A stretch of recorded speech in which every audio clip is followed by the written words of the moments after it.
झोपड़े के द्वार पर बाप और बेटा दोनों एक बुझे हुए अलाव के सामने चुपचाप बैठे हुए हैं और अंदर बेटे की जवान बीबी बुधिया प्रसव वेदना में पछाड़ खा रही थी। रह रहकर उसके मुंह से ऐसी दिल हिला देने वाली आवाज निकलती थी कि दोनों कलेजा थाम लेते थे। जाड़ों की रात थी, प्रकृति सन्नाटे में डूबी हुई, सारा गांव अंधकार में लय हो गया था। घीसू ने कहा, मालूम होता है बचेगी नहीं। सारा दिन दौड़ते हो गया, जा देख तो आ। माधव चिढ़कर बोला, मरना ही तो है, जल्दी मर क्यों नहीं जाती? देख कर क्या करूं? तू बड़ा बेदर्द है बे। साल भर जिसके साथ सुख चैन से रहा, उसी के साथ इतनी बेवफाई। तो मुझसे तो उसका तड़पना और हाथ पांव पटकना नहीं देखा जाता। चमारों का कुनबा था और सारे गांव में बदनाम। घीसू एक दिन काम करता तो 3 दिन आराम करता। माधव इतना कामचोर था कि आध घंटे काम करता तो घंटे भर चिलम पीता। इसलिए उन्हें कहीं मजदूरी नहीं मिलती थी। घर में मुट्ठी भर भी अनाज मौजूद हो तो उनके लिए काम करने की कसम थी। जब 2-4 फाके हो जाते तो घीसू पेड़ पर चढ़कर लकड़ियां तोड़ लाता और माधव बाजार से बेच लाता। और जब तक वह पैसे रहते, दोनों इधर उधर मारे मारे फिरते। गांव में काम की कमी न थी। किसानों का गांव था, मेहनती आदमी के लिए 50 काम थे। मगर इन दोनों को उसी वक्त बुलाते जब 2 आदमियों से एक का काम पाकर भी संतोष कर लेने के सिवा और कोई चारा न होता। अगर दोनों साधु होते तो उन्हें संतोष और धैर्य के लिए संयम और नियम की बिल्कुल जरूरत न होती। यह तो इनकी प्रकृति थी। विचित्र जीवन था इनका। घर में मिट्टी के 2-4 बर्तन के सिवा कोई संपत्ति नहीं। फटे चीथड़ों से अपनी नग्नता को ढांके हुए जिए जाते थे। संसार की चिंताओं से मुक्त, कर्ज से लदे हुए। गालियां भी खाते, मार भी खाते, मगर कोई गम नहीं। दीन इतने कि वसूली की बिल्कुल आशा न रहने पर भी लोग इन्हें कुछ न कुछ कर्ज दे देते थे। मटर, आलू की फसल में दूसरों के खेतों से मटर या आलू उखाड़ लाते और भून भान कर खा लेते, या 10-5 ऊख उखाड़ लाते और रात को चूसते। घीसू ने इसी आकाश वृत्ति से 60 साल की उम्र काट दी और माधव भी सपूत बेटे की तरह बाप ही के पद चिन्हों पर चल रहा था, बल्कि उसका नाम और भी उजागर कर रहा था। इस वक्त भी दोनों अलाव के सामने बैठकर आलू भून रहे थे, जो कि किसी खेत से खोद लाए थे। घीसू की स्त्री का तो बहुत दिन हुए, देहांत हो गया था। माधव का ब्याह पिछले साल हुआ था। जब से यह औरत आई थी, उसने इस खानदान में व्यवस्था की नींव डाली थी और इन दोनों बेगैरतों का दोजख भरती रहती थी। जब से वह आई, यह दोनों और भी आरामतलब हो गए थे, बल्कि कुछ अकड़ने भी लगे थे। कोई कार्य करने को बुलाता तो अनमने भाव से दुगुनी मजदूरी मांगते। वही औरत आज प्रसव वेदना से मर रही थी और यह दोनों इसी इंतजार में थे कि वह मर जाए तो आराम से सोएं। घीसू ने आलू निकालकर छीलते हुए कहा, जाकर देख तो, क्या दशा है उसकी? चुड़ैल का फसाद होगा और क्या। यहां तो ओझा भी 1 रुपया मांगता है। माधव को भय था कि वह कोठरी में गया तो घीसू आलूओं का बड़ा भाग साफ कर देगा। बोला, मुझे वहां जाते डर लगता है। डर किस बात का है? मैं तो यहां हूं ही। तो तुम ही जाकर देखो ना। मेरी औरत जब मरी थी तो मैं 3 दिन तक उसके पास से हिला तक नहीं। और फिर मुझसे लजाएगी कि नहीं? जिसका कभी मुंह नहीं देखा, आज उसका उघड़ा हुआ बदन देखूं। उसे तन की सुध भी तो ना होगी। मुझे देख लेगी तो खुलकर हाथ पांव भी ना पटक सकेगी। मैं सोचता हूं कोई बाल बच्चा हुआ तो क्या होगा। सोंठ, गुड़, तेल, कुछ भी तो नहीं है घर में। सब कुछ आ जाएगा, भगवान दें तो। जो लोग अभी 1 पैसा नहीं दे रहे हैं, वे ही कल बुलाकर रुपये देंगे। मेरे 9 लड़के हुए, घर में कभी कुछ न था, मगर भगवान ने किसी न किसी तरह बेड़ा पार ही लगाया। जिस समाज में रात दिन मेहनत करने वालों की हालत उनकी हालत से कुछ बहुत अच्छी न थी, और किसानों के मुकाबले में वे लोग जो किसानों की दुर्बलताओं से लाभ उठाना जानते थे कहीं ज्यादा संपन्न थे, वहां इस तरह की मनोवृत्ति का पैदा हो जाना कोई अचरज की बात न थी।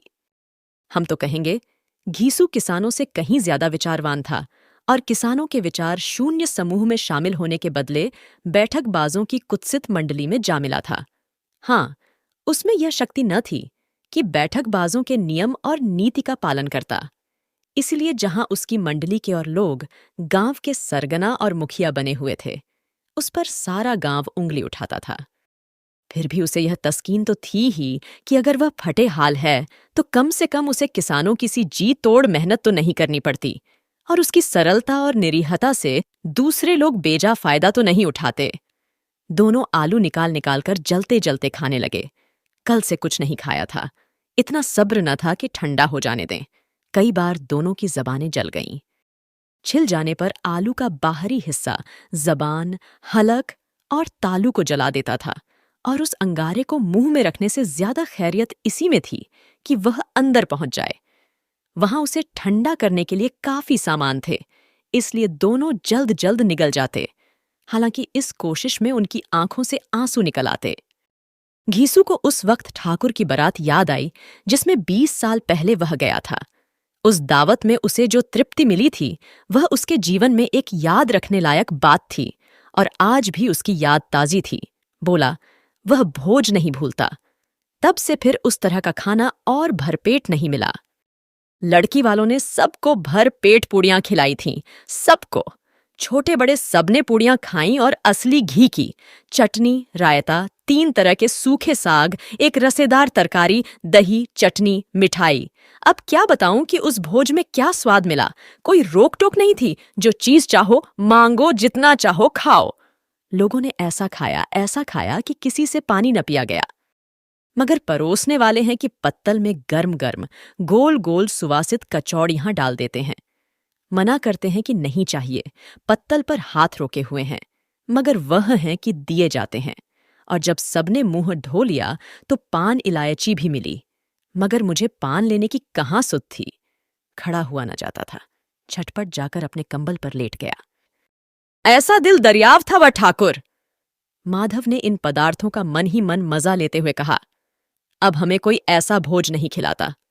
अब कोई क्या खिलाएगा, वह जमाना दूसरा था। अब तो सबको किफायत सूझती है। शादी ब्याह में मत खर्च करो, क्रियाकर्म में मत खर्च करो। पूछो, गरीबों का माल बटोर बटोर कर कहाँ रखोगे? बटोरने में तो कमी नहीं है। हाँ, खर्च में किफायत सूझती है। तुमने एक 20 पूरियां खाई होंगी। 20 से ज्यादा खाई थीं। मैं 50 खा जाता। 50 से कम मैंने न खाई होंगी। अच्छा पका था। तू तो मेरा आधा भी नहीं है। आलू खाकर दोनों ने पानी पिया, और वहीं अलाव के सामने अपनी धोतियां ओढ़कर पांव पेट में डाले सो रहे, जैसे 2 बड़े बड़े अजगर गेंडुलिया मारे पड़े हों। और बुधिया अभी तक कराह रही थी। सवेरे माधव ने कोठरी में जाकर देखा तो उसकी स्त्री ठंडी हो गई थी। उसके मुंह पर मक्खियां भिनक रही थीं। पथराई हुई आंखें ऊपर टंगी हुई थीं। सारी देह धूल से लथपथ हो रही थी। उसके पेट में बच्चा मर गया था। माधव भागा हुआ घीसू के पास आया। फिर दोनों जोर जोर से हाय हाय करने और छाती पीटने लगे। पड़ोस वालों ने यह रोना धोना सुना तो दौड़े हुए आए और पुरानी मर्यादा के अनुसार इन अभागों को समझाने लगे, मगर ज्यादा रोने पीटने का अवसर न था। कफन की और लकड़ी की फिक्र करनी थी।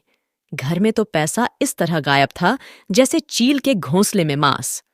बाप बेटे रोते हुए गांव के जमींदार के पास गए। वह इन दोनों की सूरत से नफरत करते थे। कई बार इन्हें अपने हाथों से पीट चुके थे, चोरी करने के लिए, वादे पर काम पर न आने के लिए। पूछा, क्या है बे घिसुआ, रोता क्यों है? अब तो तू कहीं दिखलाई भी नहीं देता। मालूम होता है इस गांव में रहना नहीं चाहता। घीसू ने जमीन पर सिर रखकर आंखों में आंसू भरे हुए कहा, सरकार, बड़ी विपत्ति में हूं। माधव की घरवाली रात को गुजर गई। रात भर तड़पती रही सरकार। हम दोनों उसके सिरहाने बैठे रहे। दवा दारू जो कुछ हो सका सब कुछ किया, लेकिन मालिक, वह हमें दगा दे गई। अब कोई एक रोटी देने वाला भी न रहा। मालिक तबाह हो गए, घर उजड़ गया। आपका गुलाम हूं, अब आपके सिवा कौन उसकी मिट्टी पार लगाएगा? हमारे हाथ में तो जो कुछ था वह सब तो दवा दारू में उठ गया। सरकार ही की दया होगी तो उसकी मिट्टी उठेगी। आपके सिवा किसके द्वार पर जाऊं? जमींदार साहब दयालु थे, मगर घीसू पर दया करना काले कंबल पर रंग चढ़ाना था। जी में तो आया, कह दें, चल दूर हो यहां से। यूं तो बुलाने से भी नहीं आता। आज जब गरज पड़ी तो आकर खुशामद कर रहा है। हरामखोर कहीं का बदमाश। लेकिन यह क्रोध या दंड देने का अवसर न था। जी में कुढ़ते हुए 2 रुपये निकालकर फेंक दिए, मगर सांत्वना का एक शब्द भी मुंह से न निकला। उसकी तरफ ताका तक नहीं, जैसे सिर का बोझ उतारा हो। जब जमींदार साहब ने 2 रुपये दिए तो गांव के बनिए महाजनों को इनकार का साहस कैसे होता। घीसू जमींदार के नाम का ढिंढोरा भी पीटना जानता था। किसी ने 2 आने दिए, किसी ने 4 आने। 1 घंटे में घीसू के पास 5 रुपये की अच्छी रकम जमा हो गई। कहीं से अनाज मिल गया, कहीं से लकड़ी। और दोपहर को घीसू और माधव बाजार से कफन लाने चले। इधर लोग बांस वांस काटने लगे। गांव की नर्मदिल स्त्रियां आ आकर लाश देखती थीं और उसकी बेकसी पर 2 बूंद आंसू गिराकर चली जाती थीं। बाजार में पहुंचकर घीसू बोला, लकड़ी तो उसे जलाने भर को मिल गई है। क्यों माधव? माधव बोला, हाँ, लकड़ी तो बहुत है, अब कफन चाहिए। तो चलो कोई हल्का सा कफन ले लें। हाँ, और क्या, लाश उठते उठते रात हो जाएगी। रात को कफन कौन देखता है? कैसा बुरा रिवाज है कि जिसे जीते जी तन ढांकने को चीथड़ा भी न मिले, उसे मरने पर नया कफन चाहिए। कफन लाश के साथ जल ही तो जाता है, और क्या रखा रहता है। यही 5 रुपये पहले मिलते तो कुछ दवा दारू कर लेते। दोनों एक दूसरे के मन की बात ताड़ रहे थे। बाजार में इधर उधर घूमते रहे। कभी इस बजाज की दुकान पर गए, कभी उसकी दुकान पर। तरह तरह के कपड़े, रेशमी और सूती देखे, मगर कुछ झांचा नहीं। यहां तक कि शाम हो गई। तब दोनों न जाने किस दैवी प्रेरणा से एक मधुशाला के सामने जा पहुंचे और जैसे किसी पूर्व निश्चित व्यवस्था से अंदर चले गए। वहां जरा देर तक दोनों असमंजस में खड़े रहे। फिर घीसू ने गद्दी के सामने जाकर कहा, साहू जी, एक बोतल हमें भी देना। उसके बाद कुछ चिखौना आया, तली हुई मछली आई और दोनों बरामदे में बैठकर शांतिपूर्वक पीने लगे। कई कुज्जियां ताबड़तोड़ पीने के बाद दोनों सरूर में आ गए। घीसू बोला, कफन लगाने से क्या मिलता? आखिर जल ही तो जाता, कुछ बहू के साथ तो न जाता। माधव आसमान की तरफ देखकर बोला, मानो देवताओं को अपनी निष्पापता का साक्षी बना रहा हो। दुनिया का दस्तूर है। नहीं, लोग बांभनों को हजारों रुपये क्यों दे देते हैं? कौन देखता है परलोक में मिलता है या नहीं? बड़े आदमियों के पास धन है, फूंके। हमारे पास फूंकने को क्या है? लेकिन लोगों को जवाब क्या दोगे? लोग पूछेंगे नहीं, कफन कहाँ है? घीसू हंसा, अबे, कह देंगे कि रुपये कमर से खिसक गए। बहुत ढूंढा, मिले नहीं। लोगों को विश्वास न आएगा, लेकिन फिर वही रुपये देंगे। माधव भी हंसा इस अनपेक्षित सौभाग्य पर। बोला, बड़ी अच्छी थी बेचारी, मरी तो खूब खिला पिलाकर। आधी बोतल से ज्यादा उड़ गई। घीसू ने 2 सेर पूड़ियां मंगाई, चटनी, अचार, कलेजियां। शराब खाने के सामने ही दुकान थी। माधव लपक कर 2 पत्तलों में सारे सामान ले आया। पूरा 1.5 रुपया खर्च हो गया। सिर्फ थोड़े से पैसे बच रहे। दोनों इस वक्त इस शान में बैठे पूड़ियां खा रहे थे जैसे जंगल में कोई शेर अपना शिकार उड़ा रहा हो। न जवाबदेही का खौफ था, न बदनामी की फिक्र।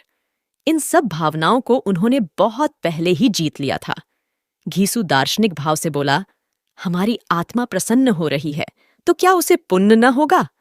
माधव ने श्रद्धा से सिर झुकाकर तस्दीक की, जरूर से जरूर होगा। भगवान, तुम अंतर्यामी हो, उसे बैकुंठ ले जाना। हम दोनों हृदय से आशीर्वाद दे रहे हैं। आज जो भोजन मिला वह कभी उम्र भर न मिला था। एक क्षण के बाद माधव के मन में एक शंका जागी। बोला, क्यों दादा, हम लोग भी एक न एक दिन वहां जाएंगे ही। घीसू ने इस भोले भाले सवाल का कुछ उत्तर न दिया। वह परलोक की बातें सोचकर इस आनंद में बाधा न डालना चाहता था। जो वहां हम लोगों से पूछे कि तुमने हमें कफन क्यों नहीं दिया तो क्या कहोगे? कहेंगे तुम्हारा सिर। पूछेगी तो जरूर। तू कैसे जानता है कि उसे कफन न मिलेगा? तू मुझे ऐसा गधा समझता है? 60 साल क्या दुनिया में घास खोदता रहा हूं। उसको कफन मिलेगा और बहुत अच्छा मिलेगा। माधव को विश्वास न आया। बोला, कौन देगा? रुपये तो तुमने छट कर दिए। वह तो मुझसे पूछेगी। उसकी मांग में तो सेंदूर मैंने डाला था। कौन देगा? बताते क्यों नहीं? वही लोग देंगे जिन्होंने अब की दिया। हाँ, अब की रुपये हमारे हाथ न आएंगे। ज्यों ज्यों अंधेरा बढ़ता था और सितारों की चमक तेज होती थी, मधुशाला की रौनक भी बढ़ती जाती थी। कोई गाता था, कोई डींग मारता था, कोई अपने संगी के गले लिपटा जाता था। कोई अपने दोस्त के मुंह में कुल्हड़ लगाए देता था। वहां के वातावरण में सरूर था, हवा में नशा। कितने तो यहां आकर एक चुल्लू में मस्त हो जाते थे। शराब से ज्यादा यहां की हवा उन पर नशा करती थी। जीवन की बाधाएं यहां खींच लाती थीं और कुछ देर के लिए यह भूल जाते थे कि वे जीते हैं या मरते हैं, या न जीते हैं न मरते हैं। और यह दोनों बाप बेटे अब भी मजे ले लेकर चुस्कियां ले रहे थे। सबकी निगाहें इनकी ओर जमी हुई थीं। दोनों कितने भाग्य के बली हैं, पूरी बोतल बीच में है। भरपेट खाकर माधव ने बची हुई पूड़ियों का पत्तल उठाकर एक भिखारी को दे दिया, जो खड़ा इनकी ओर भूखी आंखों से देख रहा था और देने के गौरव, आनंद और उल्लास का अपने जीवन में पहली बार अनुभव किया। घीसू ने कहा, ले जा, खूब खा और आशीर्वाद दे। जिसकी कमाई है वह तो मर गई, मगर तेरा आशीर्वाद उसे जरूर पहुंचेगा। रोए रोए से आशीर्वाद दो, बड़ी गाढ़ी कमाई के पैसे हैं। माधव ने फिर आसमान की तरफ देखकर कहा, वह बैकुंठ में जाएगी दादा, बैकुंठ की रानी बनेगी। घीसू खड़ा हो गया और जैसे उल्लास की लहरों में तैरता हुआ बोला, हाँ बेटा, बैकुंठ में जाएगी। किसी को सताया नहीं, किसी को दबाया नहीं, मरते मरते हमारी जिंदगी की सबसे बड़ी लालसा पूरी कर गई। वह न बैकुंठ जाएगी तो क्या ये मोटे मोटे लोग जाएंगे, जो गरीबों को दोनों हाथों से लूटते हैं और अपने पाप को धोने के लिए गंगा में नहाते हैं और मंदिरों में जल चढ़ाते हैं। श्रद्धालुता का यह रंग तुरंत ही बदल गया। अस्थिरता नशे की खासियत है। दुख और निराशा का दौरा हुआ। माधव बोला, मगर दादा, बेचारी ने जिंदगी में बड़ा दुख भोगा। कितना दुख झेलकर मरी। वह आंखों पर हाथ रखकर रोने लगा, चीखें मार मार कर। घीसू ने समझाया, क्यों रोता है बेटा? खुश हो कि वह माया जाल से मुक्त हो गई, जंजाल से छूट गई। बड़ी भाग्यवान थी जो इतनी जल्द माया मोह के बंधन तोड़ दिए। और दोनों खड़े होकर गाने लगे, ठगिनी क्यों नैना झमकावे, ठगिनी। पियक्कड़ों की आंखें इनकी ओर लगी हुई थीं और यह दोनों अपने दिल में मस्त गाए जाते थे। फिर दोनों नाचने लगे, उछले भी, कूदे भी, गिरे भी, मटके भी, भाव भी बताए, अभिनय भी किए और आखिर नशे में मदमस्त होकर वहीं गिर पड़े। तो मुंशी प्रेमचंद की यह कहानी यहीं खत्म होती है। और हाँ, अगर आप कोई अपने पसंद की कहानी सुनना चाहते हैं तो कमेंट में जरूर बताइए, मैं कोशिश करूंगी। और प्लीज लाइक और सब्सक्राइब करना मत भूलिएगा। सुनने के लिए धन्यवाद।